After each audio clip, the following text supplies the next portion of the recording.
Good evening, I am Amadou Obari.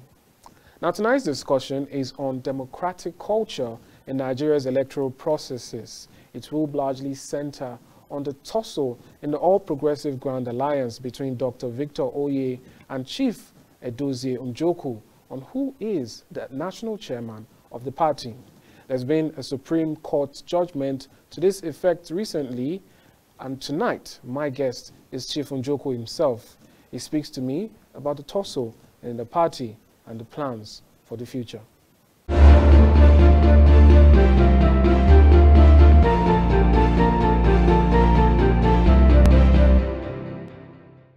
All right, Chief Edozie Njoku, welcome to Stop Talk. Yeah, thank you very much, my brother.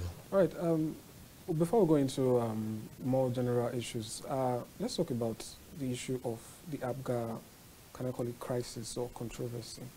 A lot of people keep hearing from one side, or they hear from both sides, but they don't know the basis, the genesis, and what's been going on. They just know that there's contention between or about who is the national chairman. Now, we'd like to put to rest what actually happened and where are we now?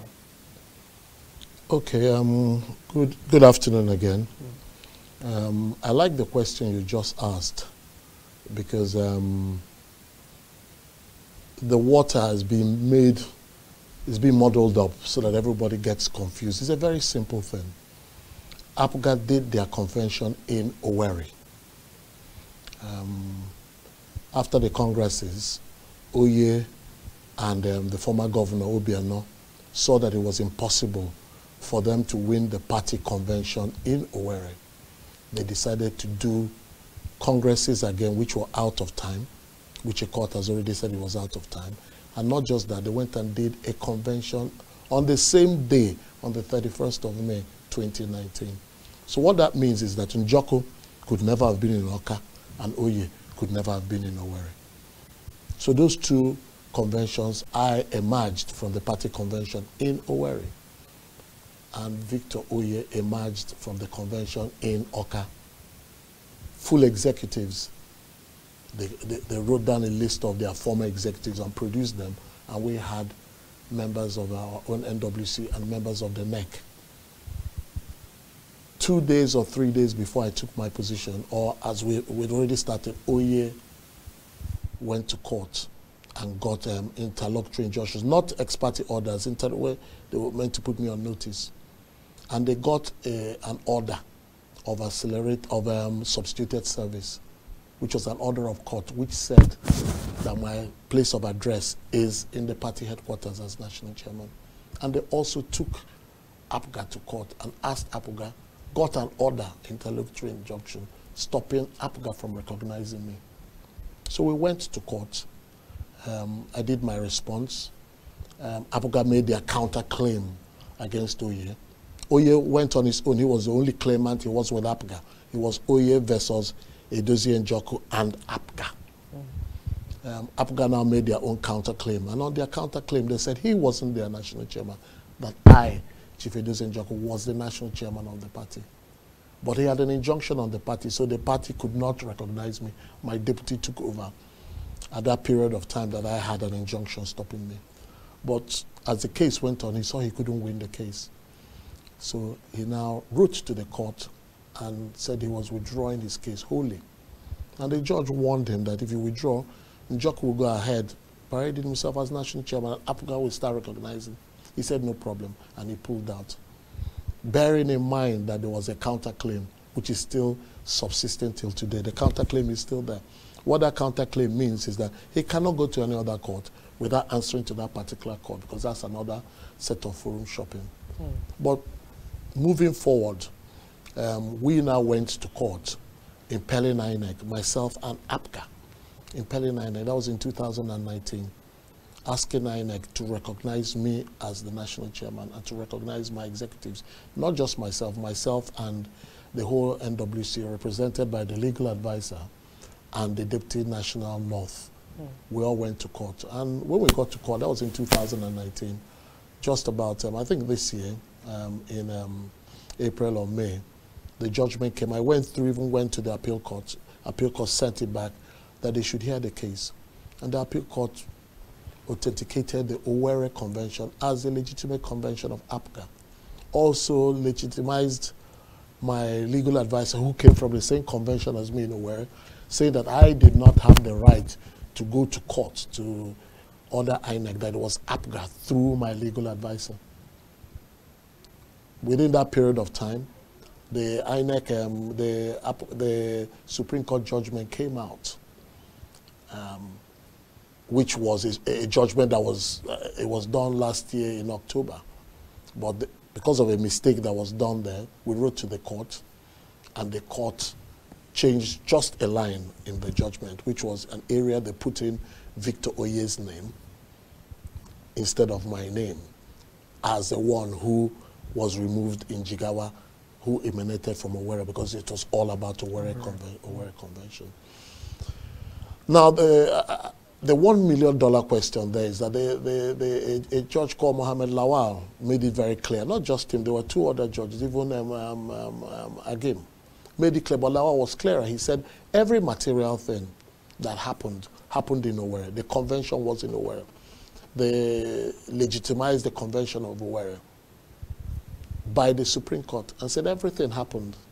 Salowa went forward to say that it was a mischief, removing me as the national chairman in Jigawa, that they had no right to do that, and that it should be reverted back to my name. Now, this happened since last year, October last year. And from that October last year that judgment was made, Oye's name has still been left there by INEC. But the Supreme Court made it clear that there was no convention in Awka, that the convention took place in Owerri. Forgetting about whether Njoku is national chairman or not yet, we're talking about the name INEC has put in there. So the question is, INEC, why would you have Oye's name there when the Supreme Court has made it clear that every material thing happened in Owerri? Could there be a break in communication? How does this normally work? Does the Supreme Court send correspondence to INEC and then INEC works on it? Or? Not just that. INEC was a party to the suit. The suit that took place in October. The change that was done in May had nothing to do with this particular one I'm talking about. Salowa's judgment came out. Lawal Mohammed's judgment came out in October. And those were clear on it. But INEC did. But what happened was, in May, June, sometime in June or July, this was when the enrollment order came out, there was a bill, it was sent to them. There was a proof of service on INEC, affidavits of service on INEC from the Supreme Court on this judgment. And secondly, INEC are allowed, as everybody else, you can send your lawyers to the Supreme Court to find out. But the question is, why would INEC since October be recognizing a national chairman who the Supreme Court has said outrightly was not in the convention? I find that very odd. We'll definitely be guessing that answer. Then if you go to the second one, where now the lead judge made it clear, with my name boldly written, Chief Edozie Njoku, the chairman of the party, that it's not just that whether the two gentlemen in Jigawa who said they would take over from me, that is neither here or there. They had no right to remove me ab initio. That is only the party. That is not justiciable. It's only the party that will decide. That same party that has a counterclaim on Oye in the High Court, in Jabi, in Abuja here, there's a counterclaim on him that he's not their chairman. So why would INEC have his name there as the national chairman? It makes no sense whatsoever. What about your communication between? We've written over 10, 12 letters. Do you get responses? We don't. Only at the beginning, we don't get any response from. But the good thing is that we get them stamped and signed by INEC. Some of them written through, or some written through the lawyer. Sometimes they might not want to take it, but the lawyer now sends it in and they stamp it and receive it. So that is the current state of things. That's the current state of things. The recognition by INEC, which is yet to we've not heard anything from them. All right. What about all the activities that have happened with the Oye faction all the while? including the emergence of the governor of Anambra State and all that. What does this mean? As a chairman, or as you await that recognition, what's your, will I call it, your position? How do you view those things? Do you plan to, revisit everything, or? Well, you see, I'm happy you said APGA. Somebody will be talking about, some people talk about PDP, some people talk about APC, you're talking about APGA. It's within our party. We have an internal method in which we deal with issues. If you notice, we've been quite, on our side, we've been quite civil about the whole thing, because we don't want to rock the boat. We're going for elections. And if you remember when the elections in Anambra were going on, or were about to take place, I kept saying, let's stop distracting the voters from what is happening. Let APGA solve its own problems. We'll solve our problems internally. But the most important thing is that INEC should respond to what is at play. Supreme Court has spoken, and they've spoken that Oye could never have been the national chairman of APGA. And by the actions of INEC, they are jeopardizing all the candidates of APGA, because there is no way in which a man who has not been to a convention, as far as the Supreme Court is concerned, can ever be the one bringing out the candidates for APGA. So by doing that, I don't know what is being played at, APGA are not having any candidate unless the candidates that we agree and bring forward as a party. That's interesting. And now, I think people are aware that this is not the first, what I call it, conflict or of this nature in the party, the APGA party. We have, one of the founding fathers, Yes. Chief Edozie Njoku, going through similar. And now, the question is, how do you, bring them back? Or let me put it this way. There are people who suggest that these conflicts are actually external, and that they are made to, scuttle APGA's, ideology or their direction. In the past, it was suggested, alleged that President Obasanjo, had a hand in the conflict. This conflict we are seeing, is it simply a man saying, I want to, take a position that I have not earned, or are there comments that there might be other factors involved here? It's, we're playing politics, and we have to be careful about our utterances sometimes, and you have to be sure of things before you say it. I can't sit down here and say former President Obasanjo did this or that, because I'm not aware. I wasn't there when he did it or when he said or anything.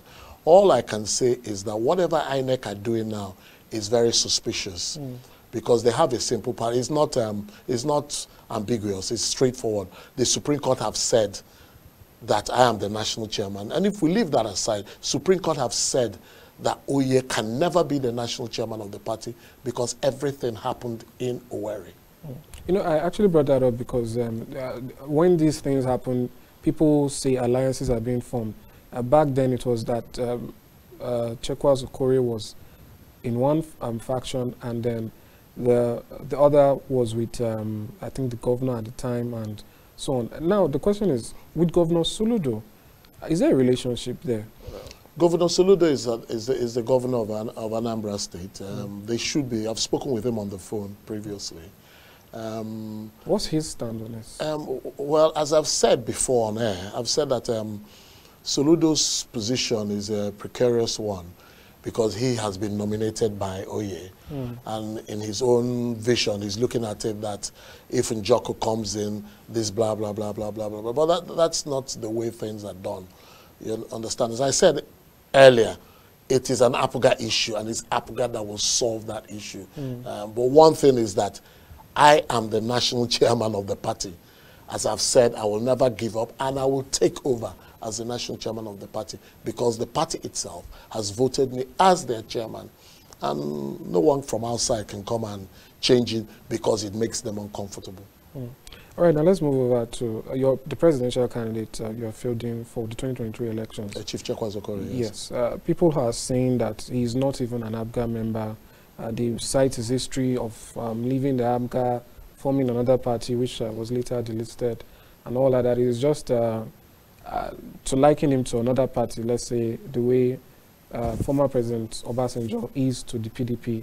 He's no longer a member. He's just a respected elder. What's your response to that? 2 points I'll make to that. There was a time they said I was suspended by my ward. And people who don't quite understand the politics of APGA would latch onto one thing or the other. As I said, 2 parallel congresses and conventions were done on May 2019. We went to the convention of the party in Owerri. Oye then broke off because we already had a chairman. Someone said, but how could you have been to the convention of the party when the national chairman? But they had already appointed a chairman and secretary of the convention committee. So as soon as you do that, the powers of the party at that interim period have been moved out of those people who are meant to be leaders of the party and go to a group who are to conduct a convention. That group conducted a convention in Owerri, which we emerged with my executive. We now have a straight executive from the ward up to the national. Equally, Oye, who had an executive previously and who tried to pull a fast one because he had a governor, commands a so-called executive or a purported executive. So he could sit down there and say they've expelled me in his own executive. Or I could sit down here and say I've expelled him. Until today that the Supreme Court has now made it law that I'm the national chairman of the party. Which, as you said at the beginning, you said we don't have crisis. And there are some misunderstanding and people getting up to make. But the Supreme Court has ended all the crisis in the party. Now, Chief Edozie Njoku left the party and joined UPP. We, as a party, when his party was dissolved, because for one reason or another, their party was, I think, was dissolved by INEC. So he was in APC. And I could not see Chief Edozie Njoku as a member of APC because I know the vision we had. I was the first vice national chairman of the party in 2002. I was one of the founding members of the party. And I know the vision he had for APGA when the party was started. So I convinced my NWC. We spoke in length. And I said that a terrible disservice was done to this man because he was the founding father of the party. No matter what went on between him and some people, and which was all lies and not true, I said we owed him an apology, not as an individual, not as individuals, but as a party. That God will start forgiving APGA if the party, as a party, go forward to him and apologize ab initio. So we went forward as a party and apologized to him for the wrongs that APGA did to him. There it was a very emotional meeting, and we asked him to please come back to the party. He said he would consider it. Luckily, before we went back the second time, he had already gone to his ward and re-registered, gone to his local government and re-registered. If Obasanjo wants to go back to PDP today and goes and re-registers, yes, he will go back to PDP and become a bona fide member of PDP. So people should be looking for people coming into the party. At the beginning of the program, you said, what are we going to do with so many people? Our first governorship candidate of Enugu State, Ugochukwu Agbala, is in APC. Do you think I like it, him being in APC? I don't like it. I want all of them back. The candidate of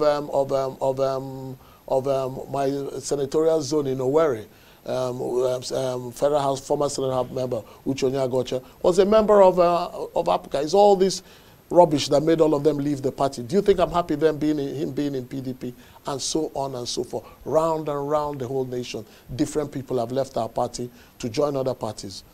But the people who were in power before, all they are interested in it, winning Anambra and using it as a cash cow.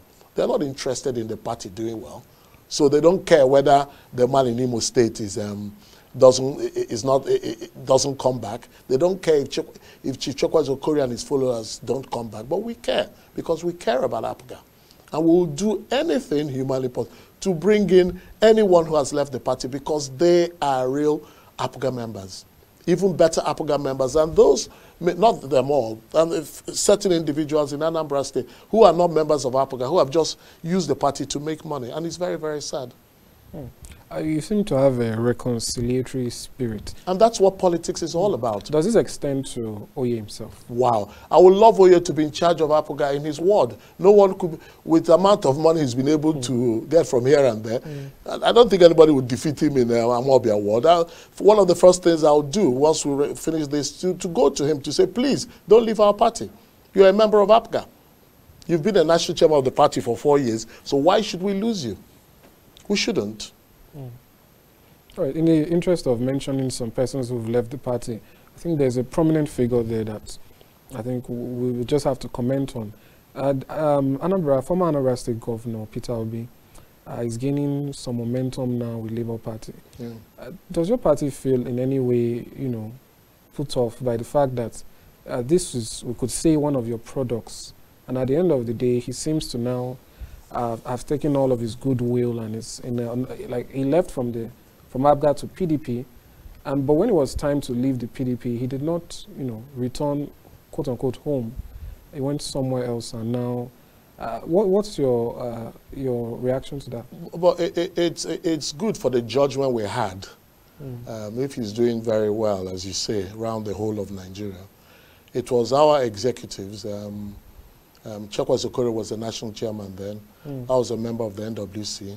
I was the secretary of his screening committee for him to be governor. We were one of those who really put in a lot of effort because we saw some material in him to be governor. So it's kudos to APGA with all the whole accolades they are pouring on him. It shows that we had a vision and we brought in someone who the country is seeing has a vision. But what you will remember is that we're playing party politics. We're talking about APGA. And my friend Peter is in Labour Party. And I'm sure discussions and things will be going on. But we are APGA. And that's what politics is all about.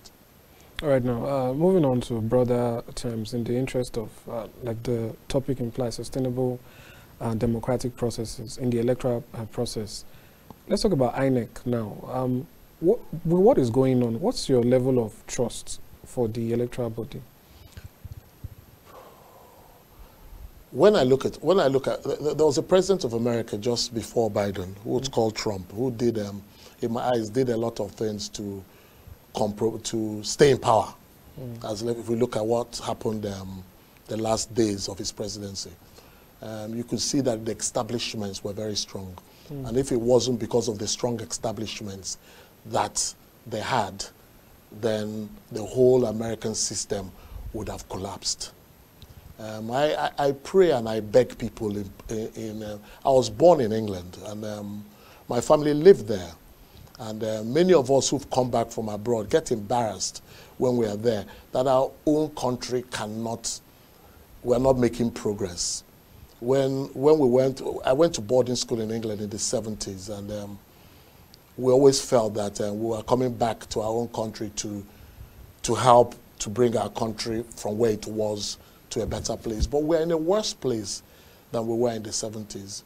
And one of the things we should run away from in this country is impunity. No matter how, like you asked me a question about Oye, I cannot decide for the people of Amobia who should be their member and how they do their things because I'm national chairman. We must extract impunity from our bloodstream, from anything to do with us. A problem we have in Nigeria is because we have a position, we forget that in the next 8 years or in the next 4 years, we'll be out of that position and we'll be suffering exactly what the other man is suffering. Nigeria is in a very, very bad place. A lot of people get up and say it's the president, it's the governor. We are, from every single office we have, we need to do our best. From the office you are controlling, you need to do your best. From as the national chairman of the commission of INEC, Mahmoud needs to go to bed and know he's done his best. And when he knows he has done his best or done what is right, he can sleep well. And when he's not doing that, then he must ask himself some questions. The question and the bone of contention now is APGA. It looks local and regional or APGA problem, but it's a national problem. And it's a problem that might and can derail because we are not prepared to stop. And just imagine the case whereby one president loses out And it now latches on to APGA to say, no, there was an unlawful exclusion. Court cases start, and they say, no, these people have started problem. But it is our right that has been taken away from us. And Nigeria can't sleep or shouldn't sleep. They should make sure that it's addressed, where our fundamental rights are not taken away from us. There is no way on earth Oye should be sitting in there, bearing in mind he claims to have done his convention in Oka. It's not done. To the eyes of a system, it's not doable. People bring in rumors that, I don't believe in accusing people of what I've not seen them done. But something funny is going on, and it must be addressed. All right, so what is your possible next course of action? Because in Nigeria, not just in Nigeria, generally, the Supreme Court is the highest of the highest. There's nowhere else, What happens, say, by the time, whenever, and it seems as though INEC is going one way, what is left for you to do? What we know is that there are two sides to it. We have candidates. Yes. And not just we have candidates, quite a lot of the people who are candidates on the other side are candidates. They also, because we did our primaries on different days, they also participated as Nigerians on the two sides of the primaries. But that's notwithstanding. The elections are taking place next year, which means that there's more time than whoever thinks that they have. And we have option A, B, C, D, E, which I cannot start reeling out on the national television what we intend to do. But rest assured, we have plans of what we want to do. And gradually, sooner or later, it will sink into Nigeria and into INEC that they need to do something. First and foremost, they need to address the fact that someone who was not in Owerri is sitting on a seat representing a political party that did their convention in Owerri. It's not acceptable. All right. Now back to INEC. You've spoken on the issues concerning APGA. What about generally? Let's assume all the issues are resolved now. It's time for election. Some issues have been raised recently. President Buhari sent in a list for the executive commissioners, the electoral commissioners, pardon me, for INEC, and it has raised quite a lot of controversy, because some of those names were found to have either in the past or at some time been APC members. So that being said, what's your comment on that situation? And also taking the fact that in the past, I think about last year, we also had President Buhari's aide, Loretta Onoche, who was proven to also be an APC member, also trying she tried, but it wasn't, it was denied. That will answer my question. It will be an answer to my answer to you. As I said earlier on, what we should pray for in Nigeria are strong establishments, not really strong individuals. I think most of the word is coming from the Senate saying, and from members of the National Assembly are putting up their words and saying, and going on about so if the National Assembly are as strong as we want them to be, they will not clear those people. You understand? So we need to be focused on strong establishments, and that's the point I'm making. And that once the establishments are strong, no matter what governor wants to bring, whoever he wants to do, those establishments will say, no, that's not the order of the day. We will not clear them, and other people will be found. All right, final question on INEC. Some parties have said, or some party representatives have said that the deadline for the PVC is not really the best because there's some persons who are getting interested. Take, for instance, the APGA issue now.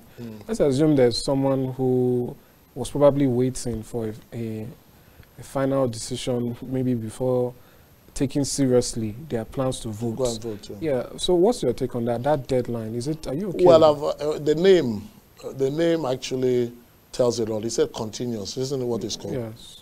If it's continuous, it should be continuous. I don't really have much to say on that. It's meant to be a continuous process, and we should become a little bit more organized in this country. When we're organized and focus on important areas that are important, like even this thing about APGA is a big distraction. It should never have been. We should have been recognized long time, and the national chairman will move. And I'm sure every day, people, establishments, countries, CSOs will be calling and saying, because they're all interested in it, saying why. And then suddenly you see people coming out to picket in front of INEC and say, all these things are distractions. And so we should be focused on what we have to do. It's a continuous process, and that process should be continued, in my opinion.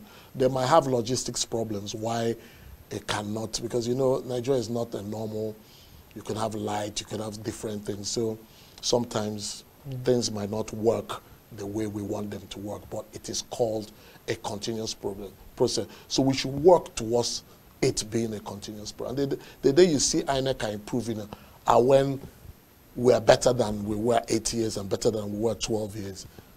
By to say that maybe in 4 years from now, you say registration goes on till a week before election, and we can handle it, then we've made progress. All right, so that's fair. And now let's we're about rounding up now. What is exactly APGA's strategy, plans for 2023 to offset what we are seeing now?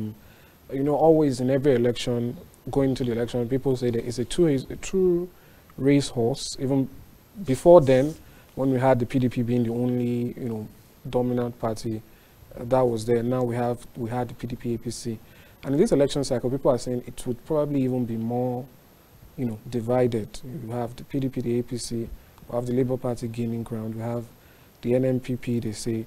So how is APGA looking at all of this? Should I be honest with you? Yeah. It's so sad to hear when you ask me that question, because of all the whole problems we're having, how could my mind, our presidential candidate is off doing the best he can under the circumstances.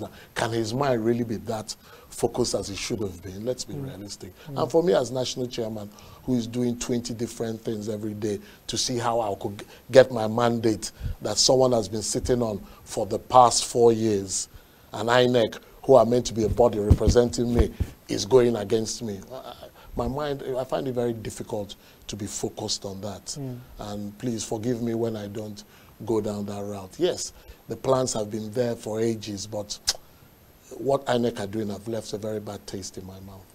Right, that's fair. Now, to round off, finally, a final question.